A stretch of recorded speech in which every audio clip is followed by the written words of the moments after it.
Engineer mister ദാസിന്റെ വീടല്ലേ? അതെ, അദ്ദേഹം എന്റെ ഭർത്താവാണ്. I C. ഞാൻ അദ്ദേഹത്തെ കാണാമെന്നാണ്.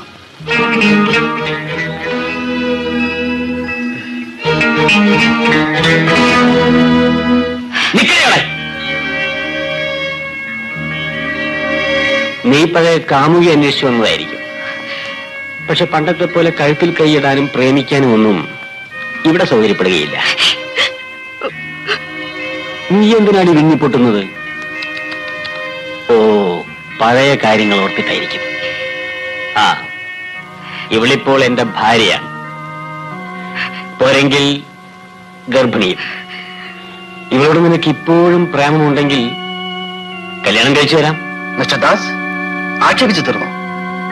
ഞാൻ നിങ്ങളുടെ ഭാര്യയെ കാണാനല്ല വന്നത്, നിങ്ങളെ കാണാനാണ്. എന്നെ കാണാനും? എന്തിന്? ഗവൺമെന്റിൽ നിന്നും ചുമതലപ്പെടുത്തിയിരിക്കുന്നുകൊണ്ട്. തൊഴിലാളി സഹകരണ സംഘം അപേക്ഷിച്ചനുസരിച്ച് അവരുടെ വർക്ക് സൂപ്പർവിഷൻ വന്ന എഞ്ചിനീയറാണ് ഞാൻ. ബന്ധപ്പെട്ട ഫയലുകളെല്ലാം എന്റെ ഓഫീസിലേക്ക് കൊടുത്തയക്കാൻ ഞാൻ പ്യൂണിനെ അയക്കാം. Please send it immediately. നിങ്ങൾക്ക് തരാൻ ചീഫ് എഞ്ചിനീയർ തന്നയച്ചതാണ്.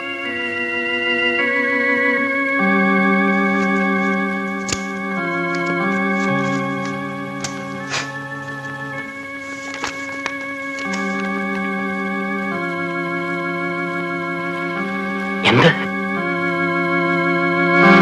എനിക്ക് സസ്പെൻഷനോ? അങ്ങനെ വരട്ടെയൊന്നും പൊന്നമ്മ പോവില്ല സാറേ. ഒന്ന് പതുക്കെ പറയണേ. ഞാൻ എന്ത് വേണം? വീട്ടിൽ വേണം. സാറിന്റെ അപ്പുറം ചെയ്തിട്ടുണ്ട്, പക്ഷേ അതൊക്കെ കാര്യസാധ്യത്തിനായിരുന്നു. സാറേ, സാറ് കാരണം എന്റെ കുടുംബജീവിതം നശിച്ചു. നല്ലവനായ ഭർത്താവ് പിണങ്ങിപ്പോയി. അത് ഞാൻ കാരണക്കാരൻ. പിന്നെ അല്ലാതെ ഏതായാലും കഴിഞ്ഞൊക്കെ കഴിഞ്ഞു. എനിക്ക് തരാമെന്ന് പറയാൻ വന്നേക്കണം. ഞാൻ എവിടെയും പോയി ജീവിച്ചോളാം. തരാനുള്ളത് അതെല്ലാം തന്നു കഴിഞ്ഞു. സാറിന് 25,000 രൂപ തരാമെന്ന് പറഞ്ഞിരിക്കുന്നത്. അതിലേക്ക് ഇപ്പൊ കിട്ടണം. ഇല്ലെങ്കിൽ ഞാൻ നേരെ പോലീസ് സ്റ്റേഷനിലേക്ക് പോകും. ആ ബോംബ് കേസിലെ പ്രധാന ആൾ സാറാണെന്നും വാസുകുട്ടൻപിള്ള അതിലൊരു കയ്യാള് മാത്രമാണെന്നുള്ള സത്യം ഞാൻ പോലീസിൽ തുറന്നു പറയും. മണ്ടി, നീ ഇത്രയ്ക്കേ ഉള്ളോ? നിന്റെ ചൂടൊന്ന് കാണാൻ വേണ്ടി ഞാൻ വെറുതെ വരട്ടി നോക്കിയതല്ലേ. നോക്ക്, നല്ലൊരു വീടെടുത്ത് നിന്നെ ഞാൻ അവിടെ താമസിപ്പിക്കും. എന്റെ ഭാര്യയുടെ പേരിലുള്ള കൺസ്ട്രക്ഷൻ കമ്പനിയിൽ പാതി പാർട്ണർഷിപ്പ് ഞാൻ തരും. ഇപ്പൊ കോൺട്രാക്ട് ഒക്കെ തൊഴിലാളി യൂണിയൻകാരിൽ ഏറ്റെടുത്ത് നടത്തുന്നത്. അത് എവിടെ ശരിപ്പെടാനടി? ഒരു പോക്ക് പോകും. ഏതായാലും ഇപ്പറഞ്ഞൊക്കെ വേഗം ചെയ്തു തന്നെ. റെഡി. കമ്പനി കാര്യം ഉടനെ ഞാൻ ശരിയാക്കി തരാം. അപ്പൊ പിന്നെ വീടിന്റെ കാര്യം? അതൊക്കെ പറയാം, നീ വാ.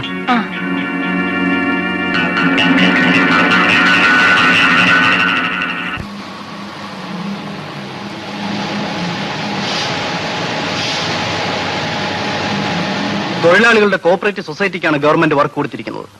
ടെൻഡർ എല്ലാം ക്യാൻസൽ ചെയ്തു. മെറ്റീരിയൽസ് എല്ലാം കറക്റ്റ് ടൈമിൽ എത്തിക്കണം. Okay, thank you.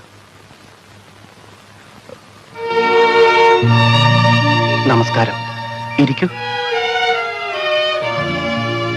എന്താ വന്നത്? അച്ഛൻ നടത്തിയിരുന്ന കൺസ്ട്രക്ഷൻ കമ്പനി എന്റെ പേരിലായിരുന്നു. അത് വൈൻഡപ്പ് ചെയ്യാൻ ഒരപേക്ഷയാണ്. ഇപ്പോഴത്തെ വർക്ക് കോഓപ്പറേറ്റീവ് സൊസൈറ്റി കൊടുത്തെങ്കിലും ഇനിയും ചിലപ്പോൾ മറ്റു വർക്കുകൾക്ക് ടെൻഡർ വിളിച്ചെന്ന് വരും. അച്ഛൻ മരിച്ചു. ഇനിയും കമ്പനി തുടർന്ന് നടത്തണമെന്ന് ആഗ്രഹമില്ല. All right.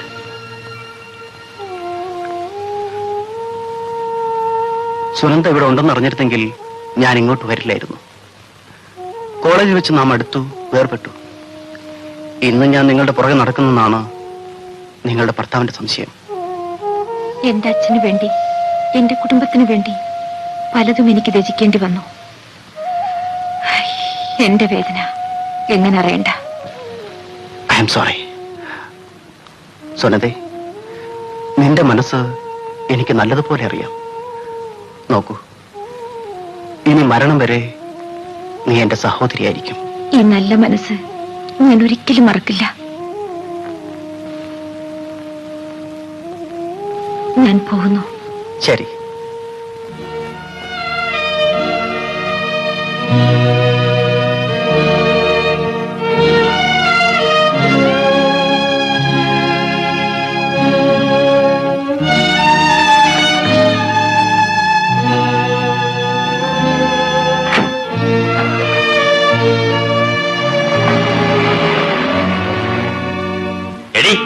ആരോട് ചോദിച്ചുകൊണ്ടാണ് നീ കമ്പനി നിർത്തിയത് ഒപ്പിട്ട് കൊടുത്തത്?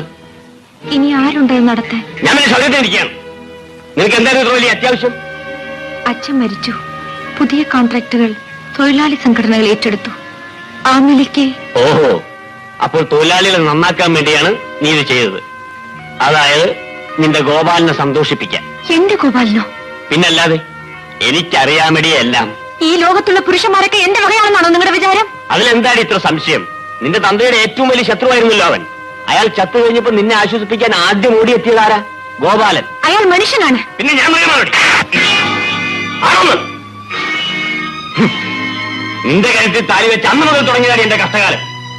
ഇപ്പൊ സസ്പെൻഷനുമായി. എടീ, നിന്റെ തല തെറിച്ചാലേ ഞാൻ രക്ഷപ്പെടുത്തുള്ളൂടി. എന്റെ വയറ്റിൽ കിടക്കുന്ന നിങ്ങളുടെ കുഞ്ഞിനെ ഓർത്തെങ്കിലും ഇങ്ങനെയൊന്നും പറയരുത്. എന്റെ കുഞ്ഞു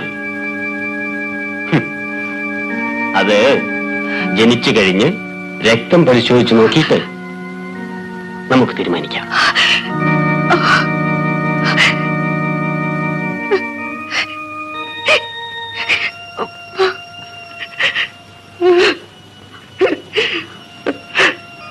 മോനെ, അറിയാതെ മോനെ, വീട്ട് വരുത്തി വെച്ച വിനയാ. അച്ഛനെ രക്ഷപ്പെടുത്താൻ നീ ശ്രമിച്ചു, ആരും രക്ഷപ്പെട്ടില്ല. നീയും. ഇല്ല ചിറ്റമ്മേ, ഈ മനുഷ്യനെ ഞാൻ തിരുത്തിയെടുക്കും. ഇല്ലെങ്കിൽ ഞാൻ മരിക്കും.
നമസ്തേ.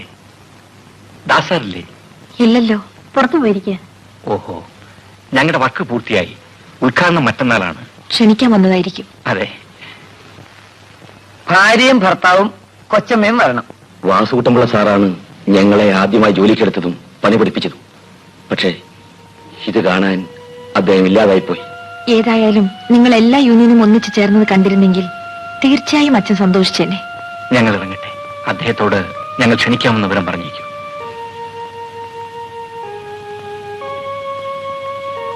മോളെ, ക്ഷണിക്കാൻ ഗവർണർ അവരിവിടെ വന്നു പറഞ്ഞു, ഇൻവിറ്റേഷൻ തന്നു. ഇൻവിറ്റേഷൻ? നീ അവനോട് പഠിക്കാത്ത പട്ടി തുറന്നാൻ പാടില്ലായിരുന്നു. അങ്ങ് എന്തൊക്കെയാ ഈ പറയുന്നത്? ഓഹോ, അവനെ പറ്റി പറയുന്നത് നിനക്ക് പിടിക്കില്ലല്ലോ. നിന്റെ രഹസ്യക്കാരനല്ലേ അവൻ. നിന്റെ ഗർഭത്തിന് അവനും പങ്കില്ലേടി. ഇതുവരെ നിങ്ങളൊരു മനുഷ്യനാണെന്ന് ഞാൻ കരുതി. നിങ്ങളൊരു മൃഗമാണ്, നികൃഷ്ടമായ മൃഗം. എന്ത് പറഞ്ഞേ? അയ്യോ മോളെ, മോളെ, എടാ മഹാഭാവി, നീ എന്താണ് ചെയ്തത്? വേഗം വണ്ടി ഇറക്ക്, ഇവിടെ ആശുപത്രി കൊണ്ടുപോകണം. വേണമെങ്കിൽ ഒരു ടാക്സി വിളിച്ചോണ്ട് പോ, എനിക്ക് വേറെ ജോലിയുണ്ട്.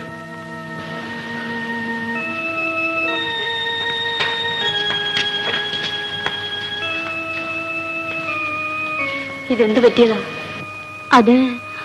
അത് ഒന്ന് വീണതാ. ഈ സമയത്തൊക്കെ സൂക്ഷിക്കണ്ടേ? ഹേമം തട്ടിയതുകൊണ്ട് ചിലപ്പോൾ പ്രസവം നടന്നു വരും, ഇല്ലെങ്കിൽ ഓപ്പറേഷൻ വേണ്ടി വരും. നമ്മുടെ നാട്ടിൽ അണക്കെട്ട് നിർമ്മാണത്തിന്റെ ചരിത്രത്തിൽ നിശ്ചയ സമയത്ത് തീരുന്ന ആദ്യത്തെ വർക്കാണിത്. സാർ ആത്മാർത്ഥമായി സഹകരിക്കുകയും ബുദ്ധിമുട്ടുകയും ചെയ്തുകൊണ്ടാണ് ഇത് സാധിച്ചത്.